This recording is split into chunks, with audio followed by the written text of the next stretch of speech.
What is up, guys? Zan from the All-Madden YouTube channel. In today's video, we got a full game commentary. This one going up against Millz. Now, if you guys don't know who Millz is, you're probably living under a rock. Millz is one of the better defensive minds in competitive Madden.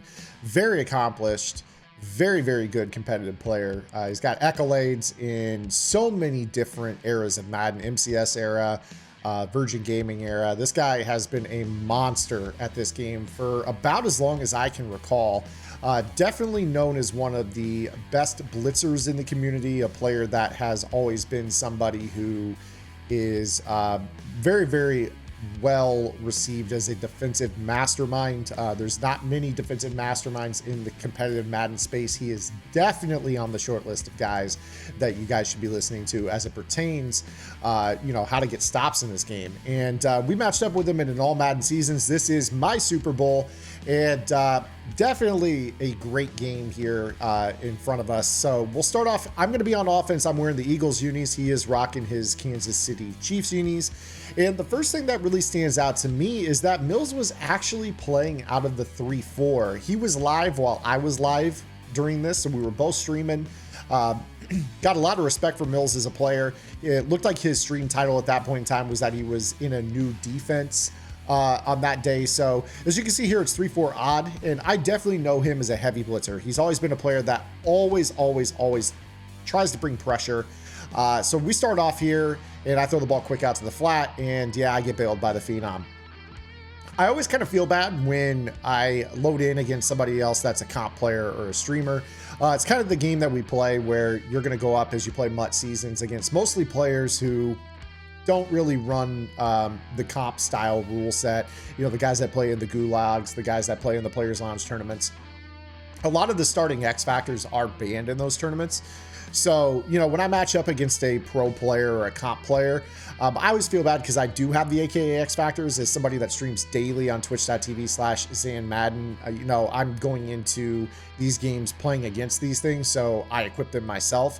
And I always do feel bad when I play against somebody that, has none of those abilities going. So, in terms of, me having those abilities, I do run the AKA rushers. I do run the Phenom. But nonetheless, it's part of the territory. When you stream every day like he does, like I do, you go up against them. So we're well versed in how to contain them, how to stop them. So he's going to be starting off on offense here in his patented gun tight. Millz definitely one of the better gun tights in the community. I think that this is a defense, at least personally, I don't struggle with. But Millz is different. He's different. I'm a player that I personally believe I can really do a good job of slowing down tight. In fact, I've pretty much made a year of being one of the few that really locks down tight well. And Millz is a player that kind of just makes tight work. No matter if you've got good defense against it or not, he's very good at it. He actually takes his checkdowns, as you see right there, a little meshing combo. And one of the things that you're going to notice here in this game is I struggled like hell with my alignment. Just something I never ever struggle with. You see that he's got 3 receivers, 1 tight end, 1 running back. I constantly struggled in this game with getting my nickel corner opposite of the running back. That is where I'm at my best. You see right there, I had to slide the linebacker out to behave like a nickel corner. And you see right here, in terms of my coverage, really good. Matched his corner route, matched his streak, had his checkdowns handled, user. But again, you just kind of see as you watch this, I'm a little bit behind on my setup. I am normally not a player that struggles at all. I'm literally telling you, at all with tight. I face very few players who move the ball well on me on tight. I'm talking, I really give up first downs, let alone touchdowns. But Millz obviously is one of those players. He's won a lot of money this year playing competitively. He's won some gulags. He's won some Players Launch tournaments. He's done well for himself in MCS tournaments this year and ladders. You've seen him definitely taking on some of the best of the best. Right here, hits another check down. Again, using that meshing combo, a little left to right, right to left. I have to choose, and he's doing a good job. Again, I'm not really comfortable right now on defense, which is a rarity for me. Definitely a rarity for me. Brings me to my next point. If you guys ever want to come watch me when I'm playing live, I did mention I am live on twitch.tv/ZanMadden Monday through Friday. I usually go live in the late morning, early afternoon, and we go until probably 5 or 6 p.m. every single night. So you guys can check me out on my Twitch channel. He's got first down and 10 here inside the red zone, ball on the 14-yard line. See right here, another drag, meshing combo, running back wheel, a couple vertical routes down the seam. And he's just taking what's given to him. And the pace of play is very quick. One of the things that I know about Millz is he will run 0-1 trap, so I'm respecting it. You see right there, I've got a gap shoot that I use. This is gap shoot that I put on the YouTube channel. Something that, I always have in the back of my mind. I'm always respecting the 0-1 trap. I find that if you can stop trap and you can stop the shot seam play, you're going to be in real good shape. Right here, third down to 7. Those checkdowns to be 4th and 2, no huddle. So right here, I actually switch up. I offset my user, respecting the 0-1 trap. Kind of giving him that image of the left seam being there. I jump it quick. He throws a nice check down over the middle. Again, another meshing combo, and he finds the end zone for a touchdown. So a very, very good drive right there by Millz to open up the game. Takes what's given. I kept the lid on, didn't give him any of the over-the-top shots, the seams, the corner routes. That's typically what you have to take away, and most players don't take their checkdowns. He is different. He is different. So he finds the end zone, 7-7. Tail into the first quarter right there. You see 10 plays, 90 yards, 3 minutes and 4 seconds off the clock. I had a quick score on my first drive with the Phenom, with the broken tackle. But we got to get to work right here. 7-7. Actually, while I'm playing this game, I was actually watching, this was opening day of the baseball season, and I was actually watching the Cubs on the side. So when you're playing one of the best Madden players in the world and you're trying to watch opening day at the same time and you're entertaining your chat and answering questions, definitely an uphill fight for me in this one. Definitely I'm not the favorite to win this one at all. You see right here, he stays in the 3-4 odd, kind of offsetting that user to the strong side, backing up the corners. I go ahead and hit a stretch, break a tackle, able to fall forward for a gain of about 9 yards. And that's the end of the first quarter, just like that. Both offenses efficient. My first drive basically was a quick score. He completed, I think, 9 of 10 passes on his first drive. So the clock is moving. Clock is moving in this one early on. So right here in this spot, I'm kind of thinking, all right, well, my offense is very ball control. He's also a heavy blitzer, so I'm going to have to be really efficient in the short yardage scenarios. You see right here, I go to tight Y off. He backs off those corners on the outside. Right here, I'm doing some adjustments. I'm trying to set up my Y leak play, or my PA leak out of the tight Y off. Right there, he blitzes. I have a nice pickup. I hit my post over the middle, but he gets a shed. So definitely had an open receiver there, but he got home on the pressure. Guy got off the block. One thing I definitely feel as I think back through this game is I really did struggle with this defense. I feel really good in my blocking scheme against most blitz-heavy metas, whether it's dollar, whether it's nickel over, whether it's this 3-4. You see right here, he's blitzing everybody on this play. Heavy blitz. I go to an end around right here. This is one that I actually labbed up last year. This was something that I used against the Mike Blitz meta last year in Madden 22. And I saw right there with him blitzing heavy that I knew I had the jet sweep right there. So I hand the ball off to Herman Moore, scoot around the outside, turn it up the sideline, and we have a long run. And that's always big. That's always big. I made him work on his first drive. He was efficient, but I've scored quick twice. I haven't had to show too much in terms of deep situational route combos. That will definitely help me out later in the ball game because I've had those quick scores. And, quick scores are not something that Millz gives up either. He is an aggressive player, but he is a very, very meticulous, very calculated adjuster, arguably the best adjuster in the community on defense. I say that with nothing but praise for him. I think that truly there are two different types of defensive player, right? I'm more of a game plan type guy. I'm more of like a coverage rules guy. I know how to get, the sheds, the angles, the coverage rules that match things in ways players don't expect. He is the player that says, I am bringing pressure and I am taking away your first and your second read with my zone drops. And he is terrifying in that regard. So you see right there, he throws a little check down underneath the Randy Moss and picks up another first down. 9 of 10, 100 yards, 1 touchdown. 3 minutes and 35 seconds left in the first half, and he's already crossed the century mark on me passing. Not gonna lie, that's not something that I give up. Typically, my average yards per attempt in a game is between 4 and 5. He's up near 10 in this game. So you see right there, 10 completions, 106. That's 10 point, or with the yards per attempt, it's a little bit below 10 in that, but pretty close, like 9.9 on this. So first down and 10. Again, right here, I do have the nickel corner aligned correctly. I play the drags, I have everything bagged on that play. Maybe the wheel route, but the pressure got home. And we have forced a incompletion. So second one here of the game. And again, we're aligned correctly right here. I'm set up. And he does a good job with his meshing combo. This time, though, he takes his drag, spins back to the outside. That's another element of his game that is really elite. He's got really good open field stick work. You know, I don't click off in the open field. I try to make my tackles. I maybe got a little bit overzealous right there. And the thing that I'm definitely noticing as I watch this back, this is honestly the first time I've watched this game back since I played him. I actually am, and that's a good playmaker right there. One of the things that I definitely noticed as I watch this back is I did play a lot of match on his corner routes, but he did a good job of dragging from the backside. So that vertical hook that matches the corner route to the slot receiver and tight, he's bringing a receiver from the other side underneath because that hook zone is matching back.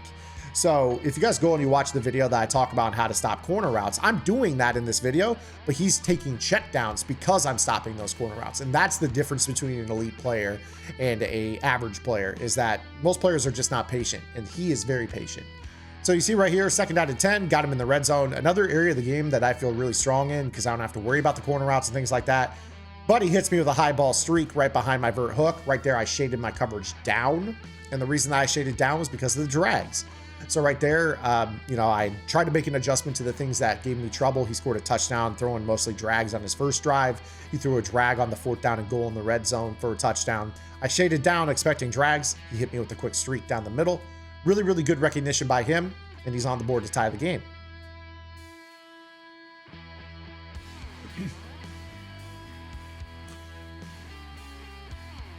So here we go here with this third drive for me. I really haven't had a full drive. I've scored quickly on my 2 opening drives of the game, but the good news about that is I haven't had to show much of my offense, which you guys know my offense is very ball control. In fact, I made kind of some parallels to, you know, if I were similar to a competitive Madden player in any regard, who would it be that I'm most similar to? And I think Millz is kind of a good comp.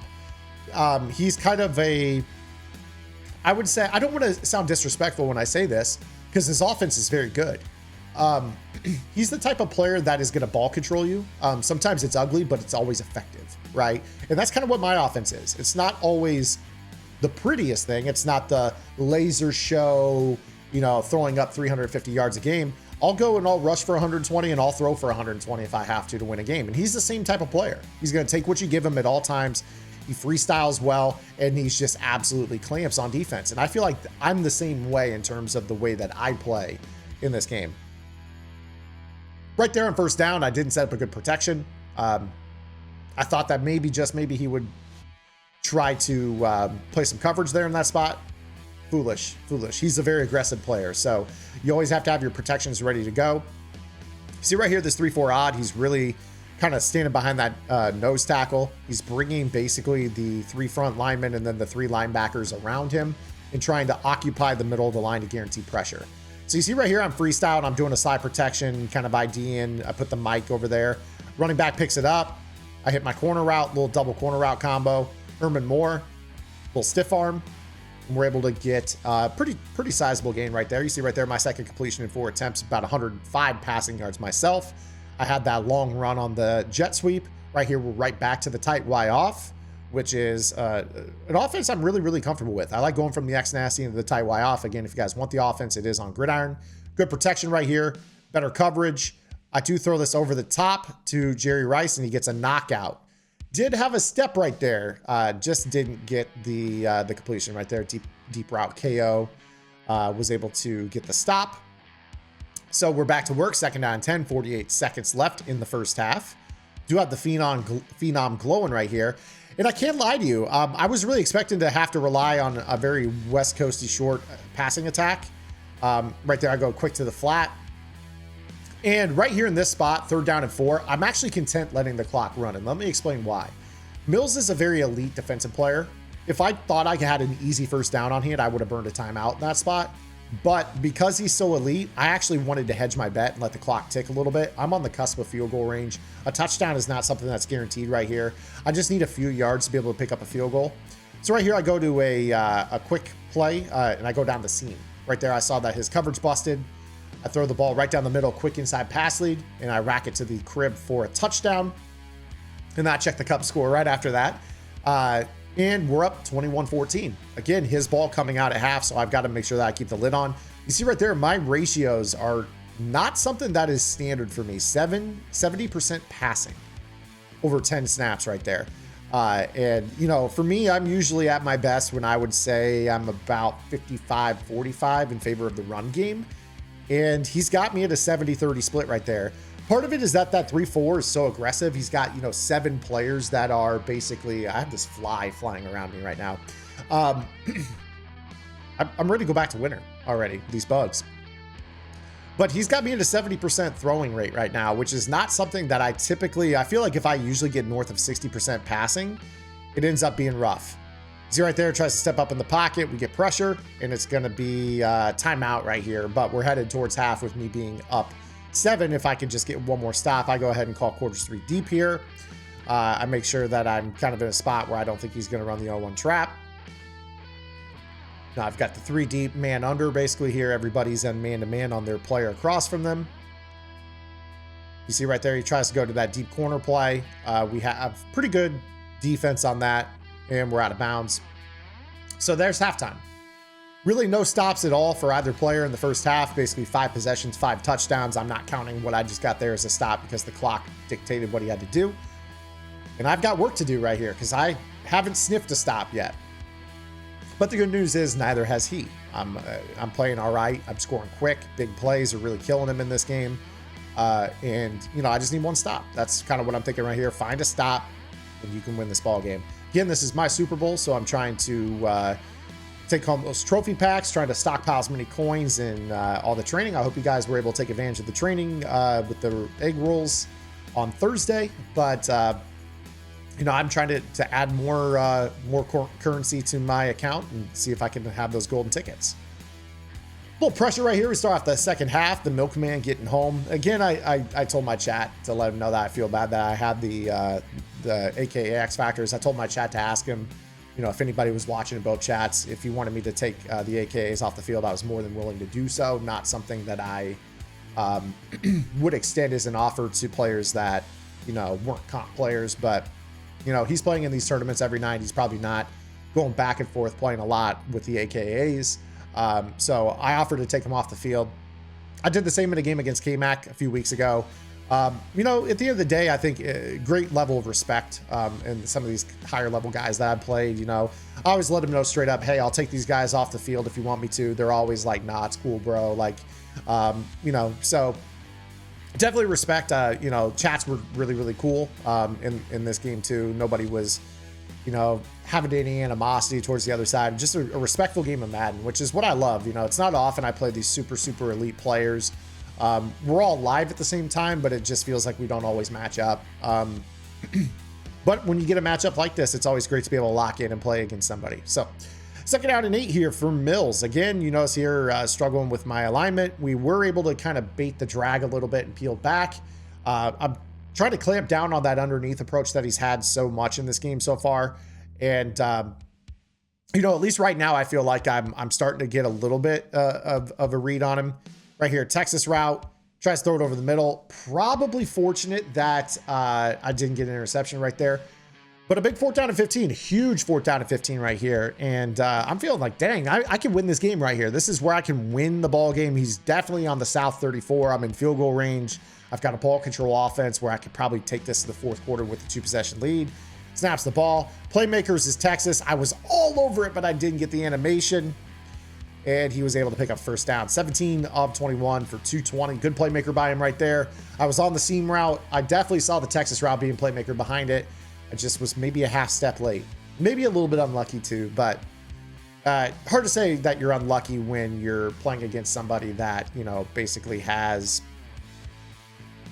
what, 80% completion in the ball game. You know, he's hit open reads pretty much every time here. So nothing for me to be too upset about. 0-1 trap. I tried to gap shoot it. I actually didn't get my alignment correct. Again, talking about my typical alignment. I was fiddling with where the nickel corner was. I didn't like my setup. Didn't get my user in position, and he called the 0-1 trap. You notice that every single time I respect that 0-1 trap, he doesn't call it. I get out of position one time, he calls it. So you see right here, first down 10, I'm in position. Everything's set up the way I need it to be. Drag, wheel route. I bait it. And we get the throw in the flat, knock it out. You notice that when I'm aligned, I'm in good shape. When I'm not aligned, he's big playing me. He's quick snapping me. Right here, we're aligned pretty good. Let's see what he cooks up. My user's locked in for the 0-1 trap. I feel like my coverage is in a good spot. He's been hitting those meshing combos. Hits me with the Texas. High balls, and I got no animation with my pick artist. I was actually kind of upset with that. I felt like between the playmaker up the field and the seam route, I kind of felt like I needed one of those two plays, and I didn't get either. But nonetheless, good drive for him. He's on the board again. We're not getting stops. Neither of us are getting stops. 26 seconds left in the third quarter. Another big drive for him. He's had a 10-play, 309 drive for 90 yards and a touchdown right there. Another 11-play drive with 3.5 minutes off the clock. And we are once again back to square one. So here we go yet again. Here's the kickoff. Right here, what I'm thinking is, okay, I've had big plays the entire game. He's in 3-4. I feel like I'm okay. What I really need to do is make sure that we get ourselves to the fourth quarter. So this first snap right here, I'm expecting, again, I'm trying to recall here just what I would normally think. I'm thinking this has got to be a run call. Get us to the fourth quarter. Yeah, this is probably a decoy motion. Absolutely was. This right here was simply fourth quarter. Get us there. I didn't want a clock stoppage, have to waste 2 snaps north of the fourth quarter. I want to get straight into the fourth quarter and get the clock working because, I want this possibly to be the last possession of the game. So here we are at fourth quarter. And, this is where elite players make elite plays. So let's see what happens here as we start off what is, hopefully for me, the last drive of the game. So 2nd down and 12, I got work to do here. I passed the ball well, again, that 70% clip. He's in the 3-4 still. So, again, I felt good with my pass protection here. Tony G and Trader motion across to the right. Short side with the tight here. I've got basically a drag wheel with the Texas. I throw quick to the flat right there. He had no flat zone on the left. You saw the user baited the running back, but I got the ball out, got a first down. 5 of 8, 175, 2 touchdowns. Really, really doing a good job getting the ball out, protecting against the blitz if I need a little bit more time, but quick passing to the open turf if I'm going 5 out. And that's what I did on that last play.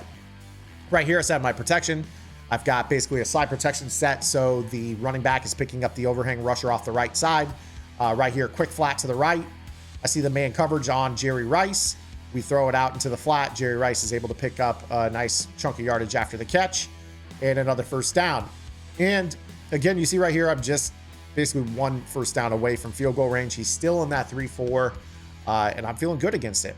Right here, I decide with the clock stopped, I need to get the clock going. So I run the stretch, cut it back right up the middle, across midfield, down to the 48-yard line, 2nd down and 2.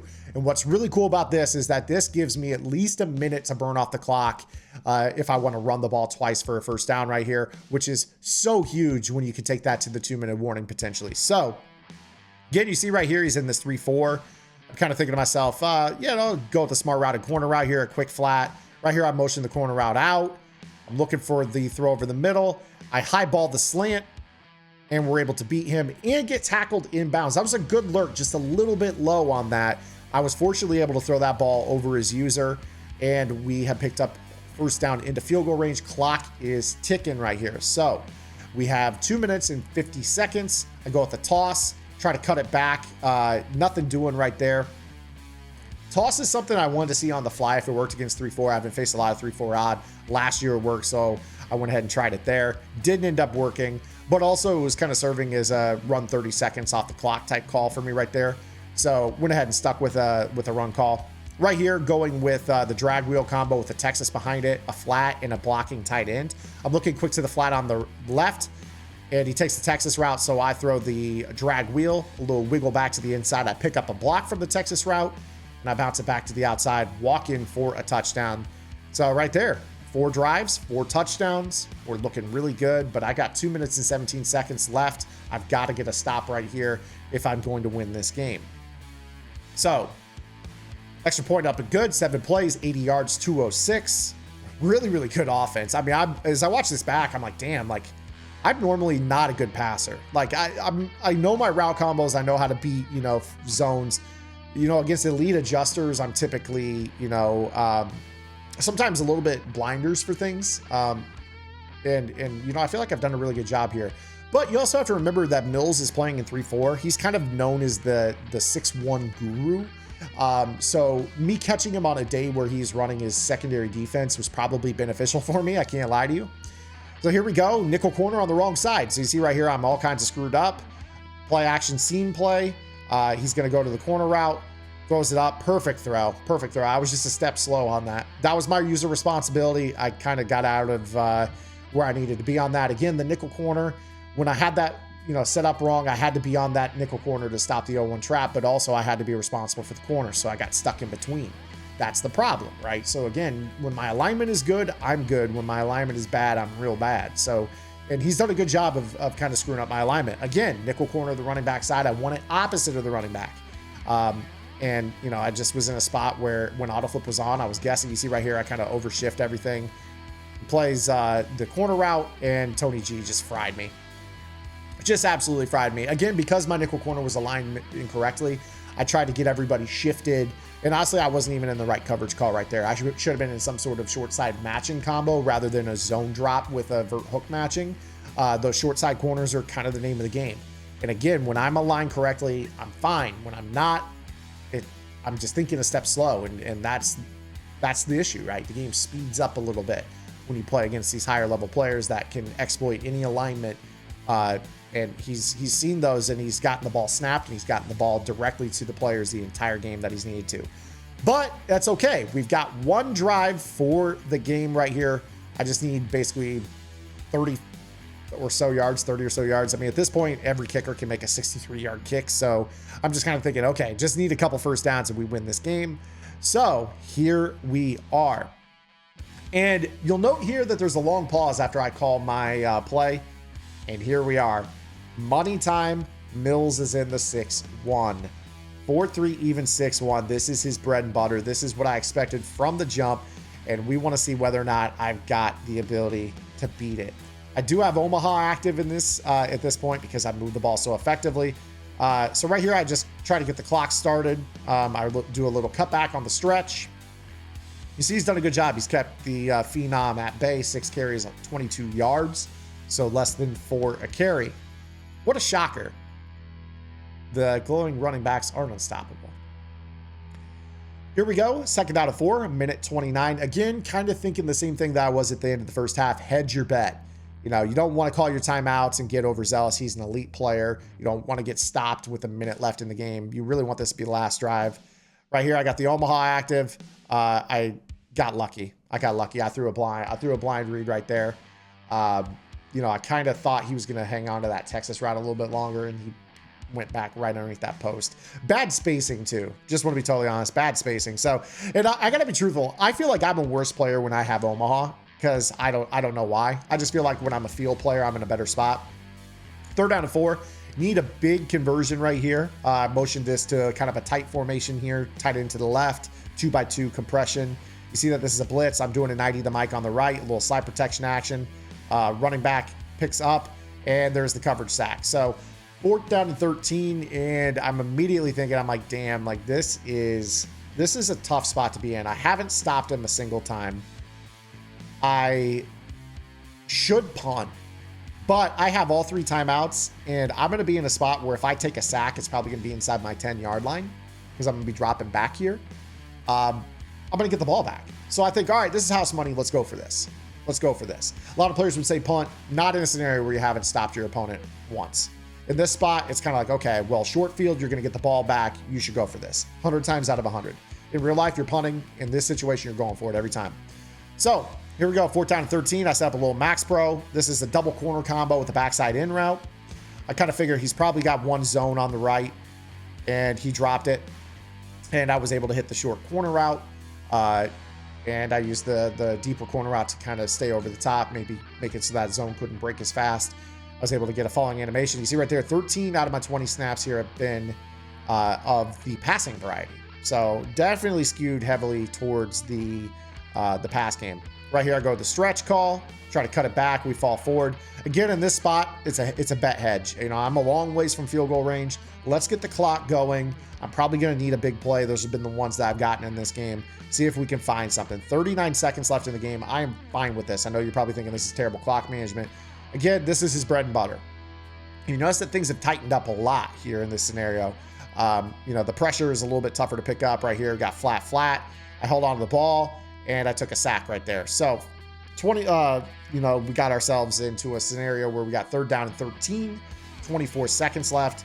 I believe I took the timeout, I believe, right there, because I'm kind of thinking, all right, 6 or 7 seconds if I, you know, don't get a first down here, then 6 or 7 to 10 seconds if I punt it. That's 17 out of 24 seconds. I could burn that time out there and be okay. So right here, again, I'm trying to set myself up with a, you know, an opportunity to, you know, run a little bench combo. Backside is running the corner out with a trail. I'm expecting pressure. I hit the out route real quick, break a tackle, and now we are in a spot where I've got a 4th down and short. So, well, 4th down and medium more so. Right here, this is another tough spot. Again, chat right here said punt. I kind of thought, yeah, man, I've got 1 timeout, 1 dot, I'm in field goal range. Again, if you have, you know, Tucker or any of the other kickers that are able to make a 63-yard kick, you really only got to get just past midfield, and I'm not that far away. I'm 10 yards away from that. So I'm kind of thinking, all right, I got 1 dot in me. So right here, guys, I'm thinking, okay, this is probably not man, it's probably a zone blitz, and I'm thinking that I really want this post route over the middle, and I'm thinking those are quarter on the right. So when I set up my protection here, I feel really good about this. I've got the drag to hold the user, he bites on it, and then I have this post, and I absolutely butchered the pass lead. Absolutely, it was the exact route that I wanted to throw, and I freeformed that like an idiot. I just did. I freeformed it to a bad spot. All I needed on that play was a left pass lead, just pass lead it straight left, click on, attack the football, aggressive catch it, and I got a 1st down, and we're probably on about his 48, somewhere in that area, only needing basically 2 yards for a game-winning field goal. And instead I threw a pick 6. So I can live with it. I made a bad mistake. This is one of those games where, you know, when you play it, you kind of think like, was there any fluke that won this game for anybody or lost this game for anybody? And the answer is no. This was 2 players. First person to blink loses, and I blinked. Straight up blinked. To me, when I think back on this game, the key thing for this game was him going to the 6-1. When it mattered, he went to his bread and butter, and he was able to kind of throw me off the scent just a little bit. Right here, I'm just thinking, okay, I'm hoping he's in quarters. I set up a little match beater, fully expecting that he's not in straight quarters. So I'm trying to set up a protection, knowing he's going to blitz me. And he got B-gap, plus he had the quarters beater completely locked up. And Millz poaches my Super Bowl from me. It was a great game. I enjoyed playing it. I always love playing high-level players. I say this all the time. I'd much rather lose to an elite player than beat the snot out of people who don't know what's going on all day long. So if I could play a million games a day like that, like I did against Millz, that would make me happier than a clan, man. So good game to Millz. Great game. Hope we match up again. I hope this isn't the end of us playing each other this year. Hopefully we sync up during a stream again another time soon, and maybe I can get you back on that one. Definitely would want to see a full game of 6-1, because I think that be a tough matchup for me, and something that could, you know, kind of sharpen me a little bit. So GG's once again. Hope you guys enjoyed the video. If you did, make sure you guys give it a like, a thumbs up, subscribe to the channel, hit the notification bell, drop your comments below. We'll see you guys on Monday with our next YouTube upload. Until then, this is Zan. Get in the lab, and good luck.